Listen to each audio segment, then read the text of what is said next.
un 15 de febrero, pero de 1811, nacía en San Juan Domingo Faustino Sarmiento.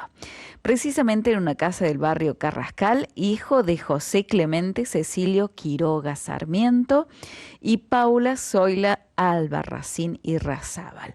Nos vamos a conectar porque creo que tiene que corregir alguno de estos datos. Ricardo de Tito, docente, historiador y editor de textos especializados en ciencias sociales, es autor y coautor de más de 20 libros de historia argentina y americana. Ricardo, ¿cómo estás? Muy buen mediodía. Gracias por estos minutos y gracias por estos momentos con Radio María Argentina. ¿Cómo estás vos? Y muchas gracias por este contacto. Bueno, Últimamente creo que es el tercer año consecutivo que mantenemos, si no me equivoco, pescándome a mí en lugares distintos del país, me parece, si no recuerdo ¿a mal. dónde te encuentras ahora, Ricardo? Ahora estoy en mi casa, en la Ah, capital federal. bien. Bien, bien, bien. Ahora estás en tu casa. Bueno, así decía, nacido el 15 de febrero. Empecemos por ahí, o por el nombre. ¿Por dónde querés empezar, Ricardo, Mirá, el tema es que hay un acuerdo que estableció la Academia Nacional de la Historia ya hace unos cuantos años, que es que se respeten dos cosas en los personajes históricos. Uno, ellos se llaman como ellos quieren llamarse, no de acuerdo a la fe de bautismo. El caso más emblemático es el de Carlos María de Alvear, que no se llama así. Es el Alvear, es su apellido, pero su nombre no es Carlos María.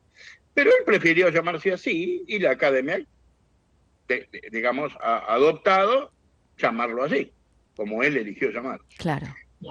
El caso de Sarmiento es curioso, porque en su fe de bautismo él es Domingo Valentín. No, perdón, Faustino Valentín, Bien. no Domingo. Pero su mamá era colaboradora de la Orden de los Dominicos, incluso todavía cerca de la casa natal está ahí, a media cuadra, está el convento de los Dominicos, que fue reconstruido, no es el mismo edificio de aquellos años, pero está el mismo solar. No se sabe muy bien por qué Faustino Valentín fue su nombre en la fe de nacimiento, que como, digamos, como todos sabemos, en aquellas épocas era un servicio que prestaba la iglesia, ¿no? Claro. Que no había registro civil, digamos, eso pasa recién a fines del siglo XIX. Entonces, nació el 15, nació el 14, porque el Valentín, siendo que justamente el 14 es San Valentín. Sí. Pero su mamá, como te digo, no solo era devota de los dominicos, sino que trabajaba para la orden. O sea, ella era el telar famoso de Doña Paula, una de las fuentes de los ingresos que tenía sistemáticos era el tejido para los sacerdotes de la orden dominica. Entonces de ahí viene que como su mamá lo llamó siempre Domingo, Ujú. su papá era arriero, estaba poco en la casa, él adoptó el nombre de Domingo.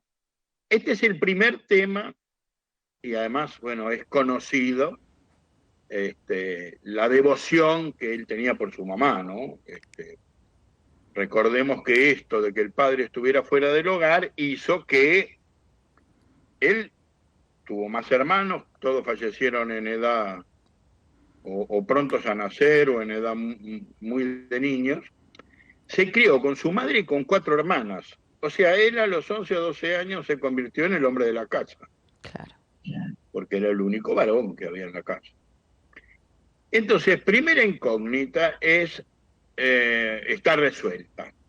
Él se llama Domingo Faustino porque él lo decidió así a partir de cómo lo llamaba su mamá cuando él era chiquito. El otro no está resuelto, pero él siempre lo festejó el día 15. Entonces se ha adoptado esa fecha. para recordar su nacimiento. Ahora, hay algo llamativo justamente en la fe de bautismo, en la fe de nacimiento, que dice con un día de vida. Está firmada el día 15, pero dice Faustino Valentín con un día de vida. Claro, esto admite dos interpretaciones. ¿Había nacido el día anterior o nació ese mismo día? Porque si nació el día anterior, efectivamente tiene un día de vida. Sí. Pero lo cierto es que nadie tiene 0 días de vida. O sea, el primer día que naces es tu primer día en el mundo. Con lo cual, el hecho de que se llame Valentín presta a la sospecha y con otros historiadores que nos hemos especializado en Sarmiento, nos inclinamos a pensar que nació el 14. Pero como él, digamos, ya te digo, ponderaba mucho a su madre, debe haber adoptado el nombre y el día que su madre lo conmemoró. Y así lo tenemos a un presidente que se llama distinto de los que lo bautizaron y que probablemente no nació exactamente el día en el que se festeja su nacimiento. No deja de ser un dato curioso en la vida de, no sé si el presidente más famoso, pero sin duda que junto con Irigoyen, Perón o Roca deben ser de los presidentes más famosos de la historia argentina, más conocidos, más debatidos, más discutidos. Bueno, aquí entonces un apóstrofe, un detalle sobre estos datos iniciales. La tercera anécdota... Sí. Perdón, te escucho. No, justamente queremos conocer, tal vez ya hemos hablado con vos sobre el tema de las presidencias y te convocamos para conocer todo lo que es la niñez, ¿no? Y aquellas anécdotas de Sarmiento que, bueno, querías contar justamente otra anécdota. Claro, porque... yo sostengo que la mayor parte de los detractores de Sarmiento jamás lo leyeron. O sea, porque el que lee los libros de él empieza por reconocer que está ante una persona muy especial. O sea, ante alguien que se destaca del conjunto, sin ninguna duda. O sea, un hombre que, imagínate vos, tuvo el tupé de desafiar a la Real Academia Española y a cambiar la ortografía del castellano. O sea, él escribía Argentina con J, su sistema de enseñanza y de adopción de un alfabeto fonético ortográfico, o sea, que a cada sonido le corresponda una sola letra, empezar por el sonido, que es lo primero, porque nosotros hablamos antes de escribir. Es como diría García Márquez, terminar con el pleito infinito de la G y la J, ¿no? Porque jefe se escribe con J y gente con G. Bueno, todo tiene sus explicaciones, pero la realidad es que aún más complicado es para nosotros, que no diferenciamos mucho en el sonido de la C, la S y la Z, como los españoles, complicamos la ortografía de una forma increíble, teniendo 3 letras que suenan igual. Claro. Ni hablemos de la Q, la K y la C, que todavía son más raros, porque la K es de uso muy excepcional y la Q tiene un entorno muy definido. Pero bueno, a este hombre tan audaz, yo digo que la mayoría de los que dicen, por ejemplo, que detestaba a los gauchos, no leyó el Facundo, porque en el Facundo se la pasa adorando a la tarea. Bueno, su padre era arriero de animales por la cordillera, y se crió él, y a su padre también lo respeta enormemente.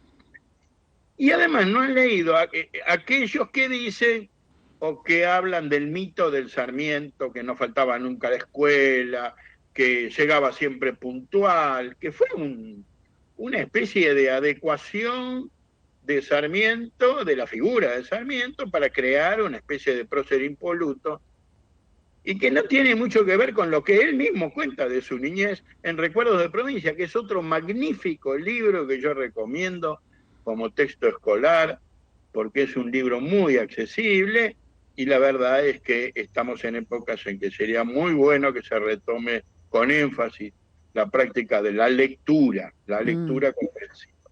Bueno, en Recuerdo de Provincia, él cuenta de que él era, digamos, algo así como el pequeño capo de una patotita de su barrio, que no era para nada un muchacho tranquilo, ordenado y obediente, entre otras cosas porque un poco se aburría en la escuela. En general, como él aprendió a leer y escribir a los 4 años con su padre, cuando ingresó a la escuela a los 7 años, él todo lo que se enseñaba ya lo sabía. claro. Entonces, se portaba bastante mal, esa es la verdad. Y no solo eso, su grupo, su pandilla, solía, y disculpame, pero lo cuenta él, así que no voy a restarle nada, a pedrada limpia con la pandilla del otro barrio, ¿no? Entonces, eso, o sea, ¿por qué un espíritu tan inquieto, tan revoltoso, tan discutido? Bueno, porque él desde niño fue un retobau, como diría el Inodoro Pereira, un hombre que no le causaba mucha satisfacción mantenerse en los moldes previstos. Vuelvo a insistir, recuerden que él a los 11 o 12 años se tuvo que poner los pantalones cortos en aquella época, pero ser el hombre de la casa, el hombre Claro, que ante cualquier eventualidad tenía que ser el presente, el que daba respuesta, ¿no? claro. Ricardo, Entonces, sí, la relación esto con, influencia las conductas, por supuesto, de un niño, ¿no es cierto? sí, la relación con su madre fue muy fuerte, ¿no, Ricardo? Muy, muy fuerte. A tal punto que cuando se entera que está muy enferma, ya mayor, ella vivía en Chile y ya muy grande, cruza por última vez la cordillera a lomo de mula, una cosa increíble. Una mujer de una entereza extraordinaria. Los despertaba con el ruido de las tablas de su telar antes que saliera el sol a los niños de la casa. Claro. Y él le escribe, se va presuroso a ver a su madre antes que muriera, y le escribe desde San Luis una carta diciéndole, le prohíbo que se muera sin que yo me despida de usted. Y el encargado de llevarla era un señor que venía de San Juan y le dice, tengo que darle la mala noticia de que murió en paz, esperándolo y mandándole especiales saludos a usted hace 48 horas. Ah. No llegó entonces a despedir a su madre. No llegó y se enteró cuando le estaba prohibiendo a su mamá que se muriera, ¿no? Sabiendo que se iba a morir, sabiendo que eso era casi inevitable, por lo que decían los médicos, le pidió que lo esperara 48 horas, pero no llegó a tiempo. Claro. ¿Qué sabemos del entorno? En este caso hablaste de las hermanas. ¿Qué se sabe del entorno de Sarmiento? Bueno, las hermanas fueron mujeres muy destacadas para lo que una mujer estaba habilitada socialmente hacia 1820 o 1830. Una de ellas fue la primera directora de la escuela que fundó Sarmiento en 1845. Y otra procesa que muchas veces no se la nombra y ni se le pone en el nivel que tiene, fue la primera pintora argentina que tomó clases con un gran pintor francés, Monvoisin, en Chile. Algunos de los retratos que conocemos de Sarmiento son obras de su nieta. Bueno, y la nieta y la hija que se dedican también a las artes plásticas son las hijas de la hermana de Sarmiento, que fue la primer pintora argentina profesional, que se dedicó profesionalmente a la pintura. Otra de las hermanas, más bien tuvo un perfil bajo, y la otra persona muy importante en su vida fue su hija, Faustina. Faustina nació de una pareja circunstancial que él tuvo en Chile con una alumna, aclaremos que la alumna era mayor de edad, los dos eran mayores de edad, Pero la familia de esta niña no quiso hacerse el cargo, y entonces la crió doña Paula, a Faustina, a la hija de, de Domingo. Y bueno, y ella fue el puntal en muchos de los emprendimientos de Sarmiento, acompañándolo, por ejemplo, en su viaje al Paraguay en los últimos años. Bueno, una figura muy importante en la vida de Sarmiento fue su hija. Y con su hijo, lamentablemente, tronchó su vida en los campos de la guerra del Paraguay, desangrándose por una herida en el talón. En aquellos años era así, no existían los antibióticos, por lo Claro. tanto, quien se desangraba, si no le aplicaban un torniquete o le cortaban la pierna, se moría. Y esto, bueno, lamentablemente le pasó a Dominguito. Y entonces ahí él vivió un momento muy difícil, muy duro en su vida. Él estaba en Estados Unidos cuando se entera de la noticia, era embajador argentino en los Estados Unidos. Y fue una pérdida irreparable, porque él era su descendencia varón, Sí. y tenía puesto, desde muy chiquito, había puesto todas las fichas en, en su formación intelectual, moral, ética. Y bueno, lamentablemente no lo vio llegar adulto. Bueno, ambos descansan juntos en, en el mismo panteón de la Recoleta, ¿no? Claro, claro.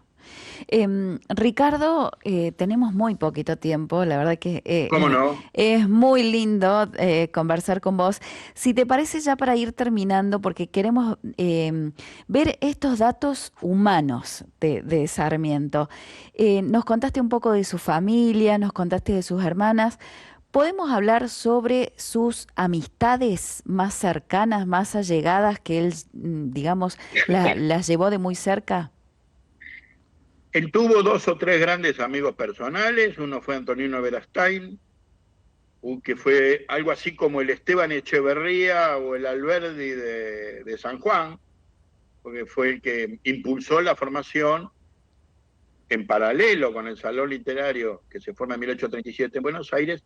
Hubo otros dos, uno en Córdoba y otro en San Juan. El que impulsó eso en San Juan, era un grupo notable para la época. Organizaban, imagínate, funciones de teatro con textos franceses. Bueno, era un grupo intelectual notable.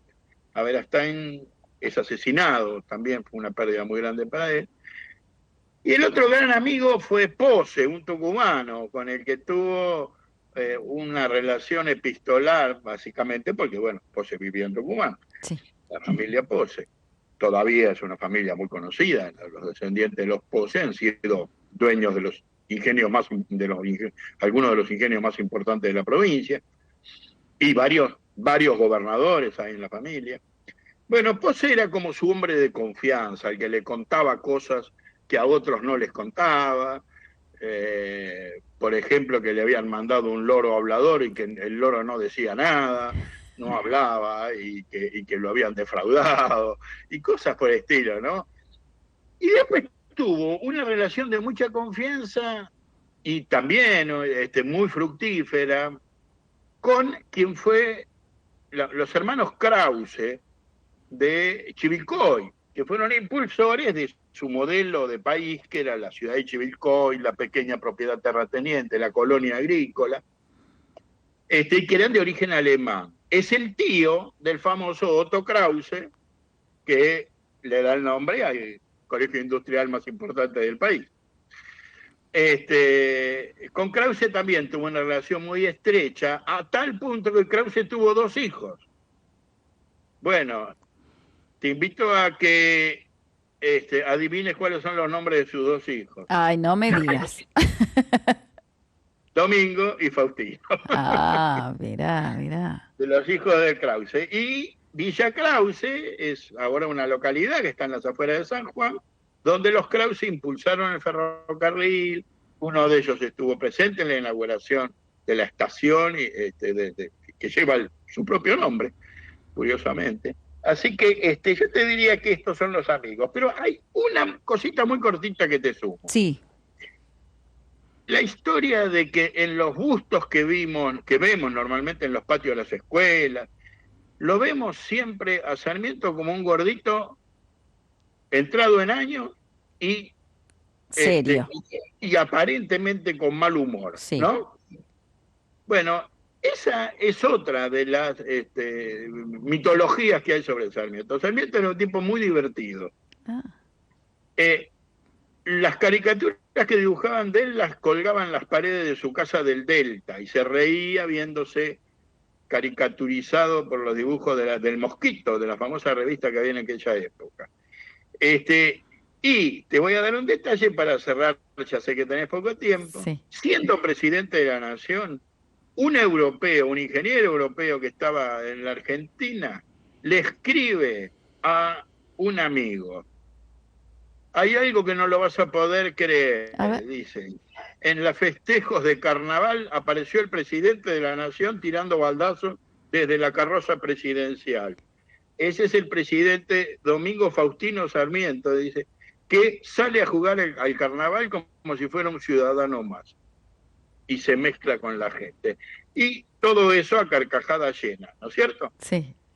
Porque Rosas había prohibido el carnaval, y después, cuando inicia la época constitucional, Buenos Aires vuelve a aprobar que se realice. Se tiraba el agua como desde los techos, ¿no? Las mujeres tiraban agua de los techos a la gente que pasaba, era así el juego de carnaval. Sarmiento trató de hacerlo más europeo, menos bruto el juego, ¿no? Pero, porque él era el modelo de la civilización. Pero, de todos modos, a carcajada limpia salía a jugar al carnaval con los vecinos. Claro. O sea, es lo contrario a ese señor que parece que está siempre retando a los alumnos en el patio, ¿no? Claro, exactamente. Bueno, Ricardo, siempre es un gusto charlar con vos, te agradecemos. Y la verdad que, bueno, seguramente no va a ser la última comunicación que tenemos porque sos tan claro al contar las historias que la verdad nos da un gusto charlar con vos. Así que muchísimas Cuando gusten, gracias, para ¿eh? mí es un placer acompañarlos. Muchas gracias, que tengas buen domingo. Te mando un beso grande y que tengan un excelente domingo todos ustedes. Gracias.